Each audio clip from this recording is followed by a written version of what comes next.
Alright guys, dual battery install. We're gonna use these little fuckers here. We drilled the holes and then you shove them into this hole like that, kind of like the other one. And then you use a crimping tool. Alright, so we're almost done here with this battery install. I cheated. I just drilled the hole and then put one of them threaded rivets in there. Normally you want to drill the hole, tap it, and that'd be way better than that rivet thing there that I did. So I went ahead and put another one up there on top. And then so now we attach that in there, and we have the guy goes kind of like this right here, like this. And then if you notice, we went ahead and we drilled a hole in the bracket to this here, this other bracket, to make it even more sturdier, so that way it can handle the weight of the batteries. And that one's supported in here, of course, like regular. This is factory, and this is just another factory plate that I yanked out of another Bronco at a junkyard. So put the holes in there, bolted those guys in, bolting this up, and then we'll get to the good part of really just your broke-ass garage rigging the electrical system to charge only when the vehicle is in run. So we'll have a starting battery, which is dedicated only to starting the vehicle, and then when it's in run, it'll be charging the secondary battery. When I go to accessory on my switch, all my radio and my interior dome lights and then accessories will be running off of that secondary battery. So when I put the ignition forward into the run, even if that battery is really low, when I go to start, it'll only use the main battery. It won't use the secondary battery. Okay? So yeah. Sorry about that. I guess I can read it. All right, so everything's set up here, and we've got dual solenoid. This is not the way to do this shit. Don't ever do this shit like this. I just want to mess with it. If it works, then all I got to do is replace my other starter solenoid with a continuous run solenoid, and it'll work just fine. But we install these guys here with no problems at all. And then I hooked up my power probe because now we're looking for something that inside the vehicle is only going to run when the ignition is set to run. And oddly enough, you're following a wiring diagram. You put it in run, certain things shouldn't work, certain things should work. Put it in accessory, and other things shouldn't work. And in this case here, when I'm in accessory, my blower motor shouldn't work, my wipers shouldn't work. And I put an accessory, and just to make sure that the wiring was right, I turn on my blower motor for my defrost, and it turns on. Uh-oh, something's wrong. That means I can't tap into the original wire. So now I pull my power probe, start looking at the wire underneath the dash to go check what's going on, and I find a mess. Look at this shit.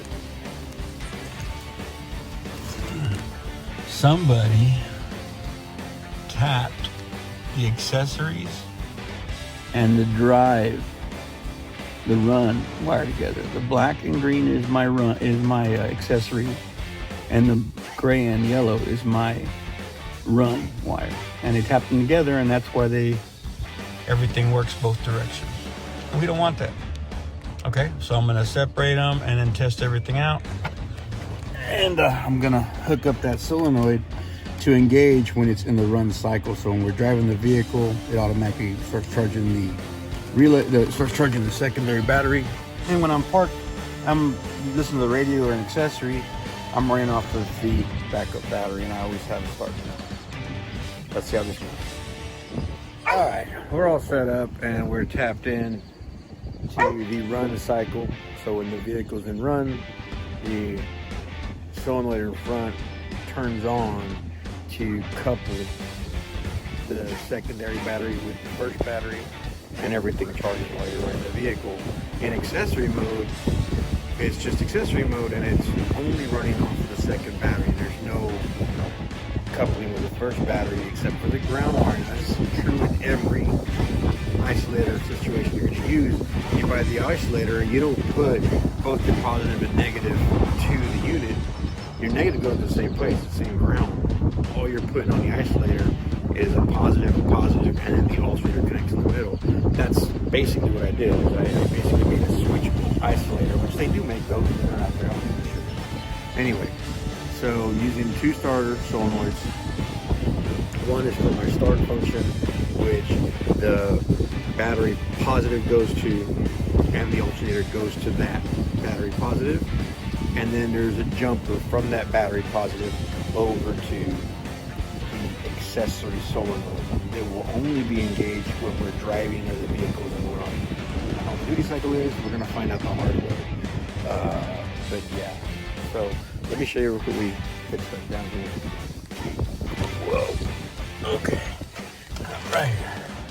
Went ahead and we covered up and resoldered the original black and green, and then we tapped our green wire into the gray and yellow, as well soldered and heat shrunk together. We run it through a grommet back up in there, and then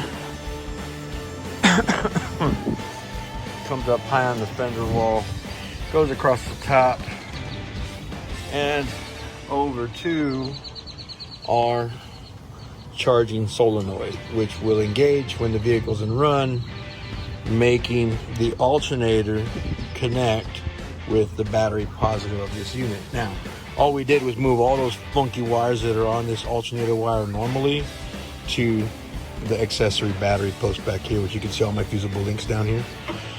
And that's it.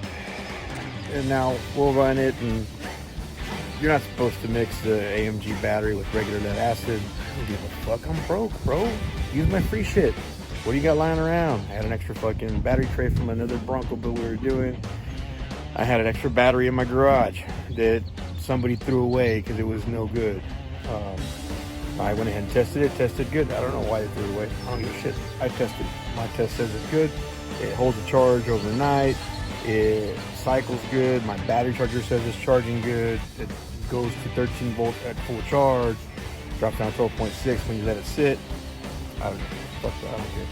Anyway, so we're good to go. I already tested the vehicle. Turns on, starts great. And the accessories runs my radio. And why are we doing this? I'm doing it because I'm going to install an inverter that's going to be used to charge my tools.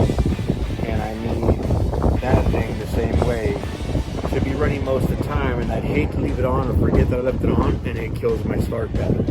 This way, at least, when I go to start my vehicle, she'll start right up, and then it'll charge that accessory battery.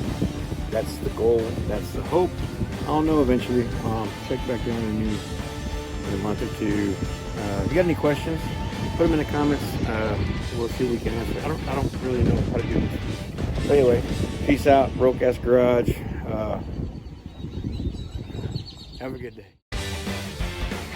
All right, just a quick little update here because it's kind of nice.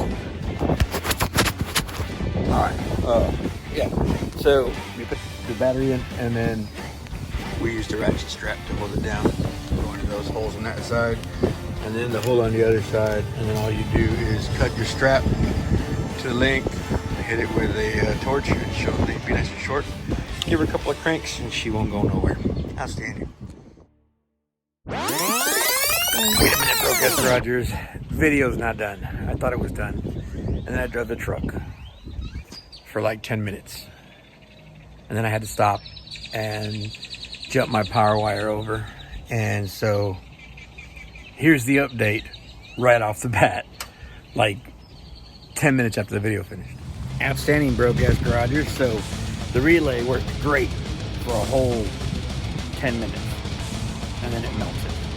So what happens is that the starter relays that you would pick up are used for a ton of amperage for a very short amount of time. So they tend to not be able to handle a lower amperage for a long time. They can do a lot real fast, and that's it. If you do a little bit for a long time, they get too hot and they start to melt. So the system's set up, working right as far as how it's wired.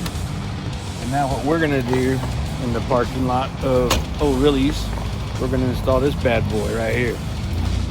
This bad boy is a continuous use relay, and it should work.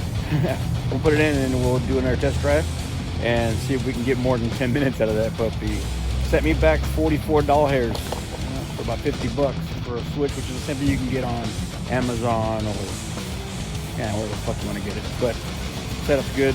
We just need to rewire this back in in place of the other one, and then it'll get you a good video on that. Alright guys, we're back and we've already installed it, so it's here. Same way we wired it up, only difference is we had to add a ground wire for the relay to actually work. And so now I'm gonna jump back in my truck and drive back the 20 miles I came and see if she lasts. Like I said, last time I turned it on, we were driving to town. I said, let's see how long it lasts. 7 minutes, oh darn, pull over, just jump my charging wire over to the other post and disconnect the control wire, and it worked fine as far as it's charging both batteries the whole time. What I want is it to do it separately, and so we got the new relay in there. Let's see how long this guy lasts, and we'll get back to you on it. So yeah, the continuous use relay solenoid, whatever the fuck they call it, I don't know. Normally you'll look it up under a dual battery relay or something like that. I'll put a picture of the part number that I used to replace that starter test solenoid that we were using to make sure the circuit was working right. And so don't use that one.